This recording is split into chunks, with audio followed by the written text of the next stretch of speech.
Okay, so this will be chapter 181.3, titled A Mother's Determination, and this is set, I believe, sometime after the Gracefield people have escaped, the Gracefield kids escaped, and we see that Isabella has been reprimanded, but at the same time being forgiven for her actual betrayal, for her actual incompetence of letting the kids escape. As we see a group of the mothers and a group of the sisters, not a group of the mothers. Sorry, I keep getting these people. A group of the mothers gathered around as they're like, "What do you think of Isabella? I've respected her so much." Even though they're like, she let a group of kids escape, and she's like, "How are they still alive? How is she still alive after that mistake?" And now Grandma has gone. Okay, so this is after Grandma has actually been. Okay, so this is after Grandma has been knocked off, and she's actually become the new Grandma. And they're like, it's not fair, and they're like, you're wrong. It simply means that her ability to raise exponential children was just that infallible, even more so than Grandma Sarah, which is why she was knocked off. Even though, again, I'm still pissed about that. Before they actually go on to get more insight, get more opinions on Isabella, ranging from she's a monster and that she's scary and she never made a mistake like that, and they were perfect scores on both the physical and written exam, and that she was just such this amazing girl, and that she calmly got revenge on all the girls when they tried to sabotage her, and that it's an honour to work under Isabella. But as well as that, they're like, we can't accept this. We worked so hard to get here. Even if her performance as a mom was extraordinary, she made a significant error that results in huge loss. She's a serious offender, yet she's above all of us. Let's drag her down this time for sure. So, pardon that burp. This time for sure. Let's congratulate her on her promotion to Grandma. So again, I love the fact that they're kind of like these mothers are kind of like undermining Isabella to get the position of Grandma, yet still respect her enough to know that yes, she did really well, but at the same time knowing that she made a huge error and they can't let that go unchecked. We cut to Isabella, as it says, February 2046, a month since being installed as Grandma. So this is a month after Emma Ray and the other kids basically escaped Gracefield House, and they're like, impressive. First, we need to recover the losses caused by the escape. The number of shipments will decrease, but we will drastically increase the quality. So they're going for quality over quantity now that basically Emma and Ray have actually escaped, and that they should implement a new curriculum. Then she actually raised 10% of the scores last month in just a month, and they made the right decision to keep her alive. So basically, like, okay, even though Isabella did make this error, the demons are like, yeah, she did raise 10% of quality goods in the last month to compensate for her error. So yeah, we did make the right decision in keeping her alive. And she hasn't. And they're like, has she made any suspicious movements? And they're like, no, she hasn't. But at the same time, it's like, for this particular mother, whose name is revealed here as Matilda, she's like, no, sir. And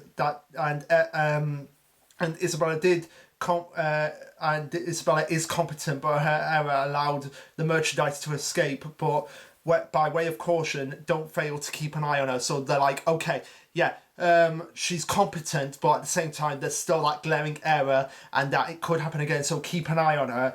And Matilda's like, yes, sir. She's thinking, this is annoying. She was the sister who assisted the previous Grandma Sarah. It's true that Isabella is competent. She's perfect. She never shows weakness or faults. But of course, her weakness was basically she cared too much about Emma, Norman, and particularly Ray, but given that it was her son, and this is basically something that will come up in the chapter itself. Matilda continues to think on about Isabella and how she had weird perks under Grandma Sarah when she was the grandma, and that she could order goods that were not on the supply list, including a Nintendo Switch and a dictaphone. Like a dictaphone of all things. But anyway, the recent disposal of Chrome was also perplexing, as there was no investigation into it at all, and Grandma covered it up, but Isabella probably achieved her numbers by breaking rules, and that she is dangerous, and if you look into her deeds, something will come to light, and they just need the opportunity, and if there are no suspicious activities, they'll just have to create one. So basically they're saying, right, yeah, basically they're being corrupt SJWs here, this Matilda, by saying that, yeah, even if there's nothing suspicious about it, we'll just make up something to make her look guilty as well. And I don't, and I have no qualms in saying that. That basically that's what SJWs would probably do. That they would just create something just to make their own lives feel better. In the same way that Matilda's doing here. I don't care what feathers I ruffle with that comment. That's basically how I feel, and that's basically what is being said here. With Matilda thinking to herself and saying, keeping me under your you sealed your fate. While you were playing House in Dreamlight, I made connections here at headquarters. I'm the one who's going to be in charge of all the women. No, I'm the one who is in charge of all the women here as the long-haired, black-haired mothers says. Grandma Isabella left her room. It's safe to enter, and Matilda identifies her as Jessica. And the other two are Serene and Scarlet, and they should be preparing to spread the rumour now. And they're like, it's game over for you. Goodbye, Isabella. But of course, Isabella, being Isabella, is one step ahead of them and is already in her room. And as Scarlet, Jessica, and Sienna,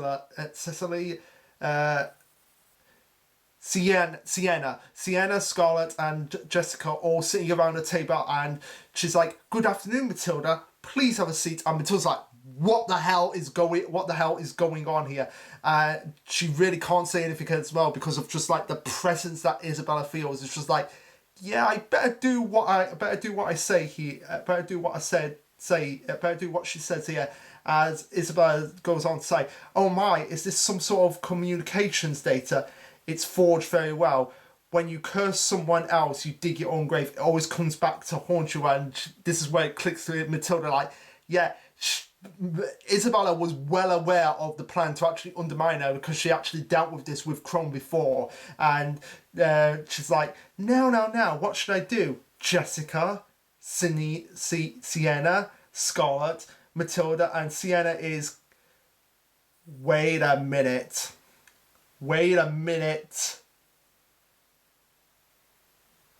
Let me go. Okay, here we go. That's a picture of all the mothers. So that one there is Scarlett, Sienna, Jessica, Matilda. Is it just me, or does Sienna look a bit like Emma? I can't be the only one that would always start. And you may think that that's something else there. And of course, come on. Jessica's style looks a bit like Dawn. I don't know whether that's what they're going for here, but based on what we see later in the chapter, that's something that we're going to have to keep an eye on. Isabella informs them that even though they are amongst the top scorers and brilliant and exceptionally skilled amongst the current sisters, and the four of them are the closest to becoming mothers, there are no openings, and I understand that they're getting, and she understands that they're getting impatient. But to use their powers to force my seat open, she's like, so, as she smiles at them, and Matilda's getting really freaked out here. It's like, is she gonna kill us? But before she can actually think about any of these thoughts about Isabella killing them, Isabella throws another bombshell into their mix by saying, "Would you like to destroy Gracefield with me?" And this completely shocks the mothers because this was probably the last thing they were expecting from Isabella. As we cut to a flashback of her saying, "I wonder if the children were able to escape safely," obviously referring to Emma and her group, and she relays what we actually knew, that they left behind Phil and the Underfours, and that means they're going to come back to them probably in about a year or a half to 2 years, and she needs to prepare everything by then. So she was thinking of this plan to betray them way back then, because I feel like, going off on a tangent here, I feel like once Emma and Ray and all the others escaped, and there was like 15 of them, basically probably the highest that anyone's ever escaped that weren't in Goldie Pond, she probably had that realization like, oh my god, if they can escape, then maybe I can still find a way to escape myself. So I'm gonna have to rally the other sisters together and think like, there is no hope. These people escaped, so we can escape as well. We just have to play it cool and come up with a plan and not inform the higher ups, like not inform the Ratari clan or the demons themselves. As Isabella finishes her flashback, she goes on to say that she's going to destroy the farm in 2 years and she wants the others to assist in her plan.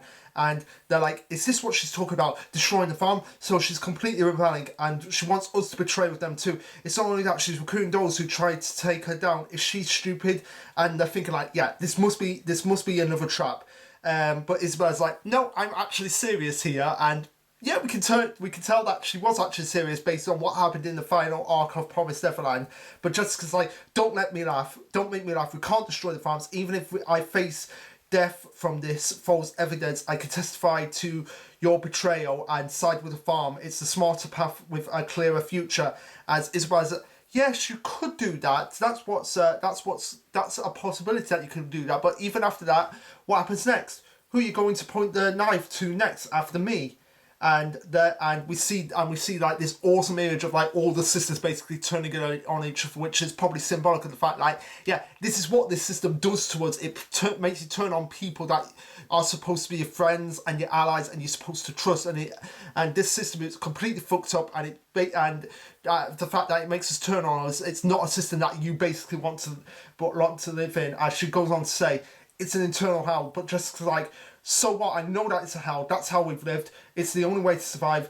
And again, I love the fact that we're still getting characters like this. Are like even back then, that were like, no, this is impossible. We can't survive this. We're just in an endless loop, an eternal hell, and we're going to suffer, and future generations are going to suffer.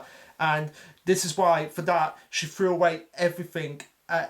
She threw away everything as we see her cradling. As we see Jessica in a flashback cradling a baby, but also thinking about probably her friends that were sacrificed before her, and when she eventually learned the truth, and thinking like, there's no way out. I'm just doomed to an eternity of living in this endless hell. And Isabella informs her that they're actually correct before she actually says, do you remember the children you gave birth to? You can find out many things about them when you're a grandma. And it's eventually revealed that all the mothers that she's particularly gathered here, and it's probably the other allies that she's actually gathered as well, she was actually raising their children in Gracefield House, and they're actually alive, and they're the ones that actually escaped and on the run. So basically, any number of these children, like like I said, it's probably not just these four, it's probably all the other allies that she's actually gathered up. Like, no, these are actually your kids that are out there fighting and surviving, and if they can survive, we can survive as well. And this includes my son, and she's going to bring up her son at this point as well. And it's interesting because, like I said, Sienna has very similar hair to a very similar curvy, wavy hair. Like messed up hair in a similar position to Emma, so I'm going to canonically guess that Sienna is Emma's mother. That is probably my situation here. Now Matilda, she has a similar hairstyle to Gilda, so I'm going to she can either be related to Gilda or Anne. The other two, kind of hard to gauge on. Like I want to say Jessica is related to Dawn based on the hairstyle, but again, this is all speculation. The ones that I can definitely put 99% sure on is Sienna being related to Emma and being Emma's mother. As they continue on, Matilda's like, it doesn't matter, it has nothing to do with me, as we see a flashback of her crying and basically as she's pregnant with one of the Gracefield kids, and saying like, is this all they're only half of my DNA, and they don't even know who the father is, and all that was just something necessary for her to survive, and that's why she gave birth. And she basically never viewed her child as her actual child, and it was merely a tool. But at the same time, she's like, a tool, oh, you kicked. And this is where she just completely breaks down at this point, and it's like, no, they're still a tool, but at the same time, they've kicked. I don't know what to do at this situation. And she's like, this is where the realization in Matilda's eyes come in. Like, her child is alive, out there fighting, and she can obviously survive herself. As Isabella goes on to say, don't you want to create a world without shipments, a world where you don't have to compete with friends? Don't you want to change this world to the one where you don't have to give up or throw anything away? Doesn't it anger you? Compete? Don't you think of others? Lives? This is your only option. You have no choice. So basically, she's saying like, do you want this system to happen? Are you honestly content with this system, or do you want to have another option of actually getting getting this establishment abolished, fighting back, even if it costs us our lives. We can still have, if there's still that little chance for freedom, we might as well take it. And that they want to divide them. They want to divide us because that's they fear they'll unite. So basically, it's the establishment, like when in a book's life, when Hopper was like, yeah, this is only one measly ant here, but when they all come together as a collective unit, then they can actually stand up to them, and then that gets rid of their way of life. This is basically the same thing here. Like, the demons know that if the people are divided, then they're not going to fight back, but if they all collectively come together, then they can actually achieve something, and they can actually fight back against the establishment in the exact same way. Isabella continues to get the other mothers on her side and saying, we've been pointing the knife at the wrong opponent, and that they need to stand together. Fortitude and solitude are the keys to winning, and that's what the children taught her, and that she'll take full responsibility for whatever happens, and she just wants a chance for them to change destiny and give an opportunity to actually survive. And she wants them turning around as Matilda is like, yes, I'm in, Isabella, I'm on board with this. And the others are like, Matilda, how could you? And Matilda admits that she's just such a dumbass, and that she enjoyed her career, and the career that she's enjoyed has all been for nothing. But she admits that she was dumb, and that she bowed down to the masters that were eating her kind. Not the masters, the monsters that were eating their kind. And she says, if you have a chance of succeeding right, then let's do it. If I can destroy this world by working with you, I'll stand with anyone, but under one condition. But under one condition, that she wants to have Isabella's word that she won't betray them, and that she ensures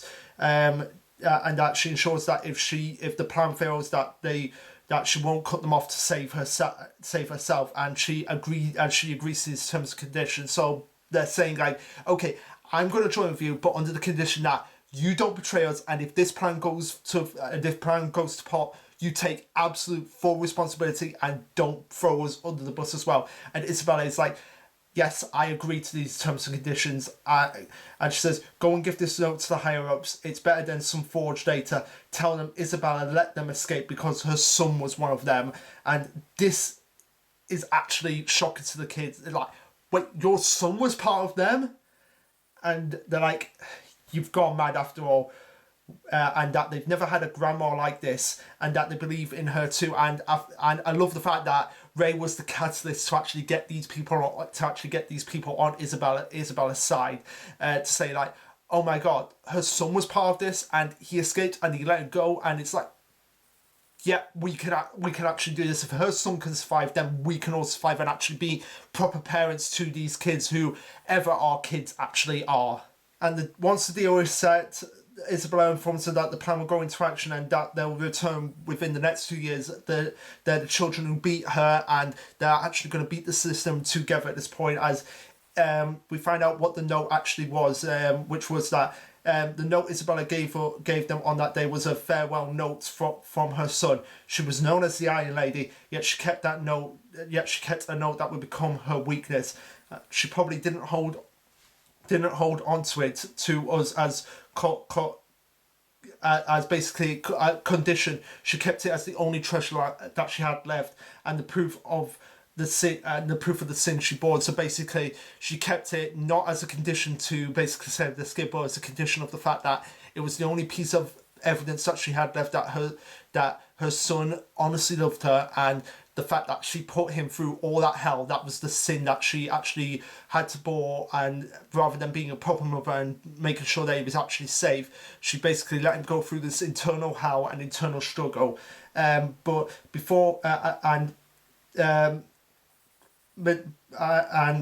continue on, Matilda asks her why did she come up with this plan, and she says that she has a selfish fantasy. She wants to live in a world where the children are alive, in a world with no farms, and they live happily with the people, and they become adults and can love one another normally. As we see flashes and images of all the children, not just from Gracefield but from Goldie Pond as well. And it's quite tragic, the fact that Emma, of all people, despite everything she went through, cannot remember a single thing, and she cannot remember Isabella as well. That's kind of tragic at that point. And like I said, I'm perfectly content with the ending, but at the same time, it could have been better. And I've said the fact that if Emma had lost her ability to actually see her family as well as lost her memory of them, that would have been a little bit more powerful in and of itself. Anyway, Isabella continues on and says, it's an egocentric wish because I'm pushing something I couldn't do onto them. This is the future I want to realise now. Before we cut to the future, as we see all the mothers, Jessica, Matilda,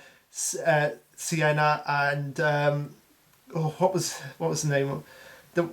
There was another one. I'll get it. Jessica, Sienna, Matilda, Scarlet, that was it. Anyway, we cut to the future with them actually at Isabella's grave, as we actually get her tombstone as well, saying that Isabella was born September 9th, 2014, and she died the 13th of November 2047, as they put flowers at her grave, and that they're all living well, and that they're happy, Isabella, and that's where the chapter ends. So, going back to what I was saying about the original scenarios in the Promised Neverland season 2 or season 3, if they do original scenarios now for the anime to kind of compensate for the lack of compensate for the rushness of the later halves of the Promised Neverland, I guarantee this will probably be an epilogue chapter to the anime itself, showing Isabella's grave and showing that yes, they actually did come and have a wonderful life, which you've got to cast that as canon. Like, if that's going to be the official ending of the Promised Neverland anime, that is canon because it was in the manga. But anyway, I love these 2 chapters. I love that we got some insight into Isabella and Chrome, and I love the fact that we got insight more into Isabella about, like, okay, what was she doing all that time while Emma and Ray and the others were out of Gracefield and out in the open demon world. And obviously there's another chapter coming.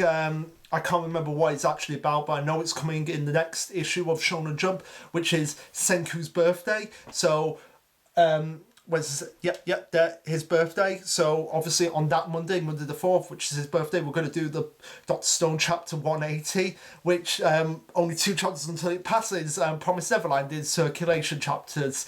So yeah, look forward to that, and obviously we'll be doing more videos coming up in the 2-week breaks after that, because I believe, yeah, I'm pretty sure there is a 2-week break after the chapters that come out in January at the beginning. So be doing my final sit and talk video on my book, and possibly more than likely doing that other video on the new one-shot Promised Neverland chapter, but also probably doing the Chainsaw Man if 4Kids actually adapted it. So hopefully, fingers crossed, looking forward to that. I'll have to go back through my notes and check to see if I've got everything in there. But anyway, guys, what did you think of these 2 chapters? Let me know. Like, subscribe, comment, all that jazz. And this will be Lashaluk signing off. Later, guys.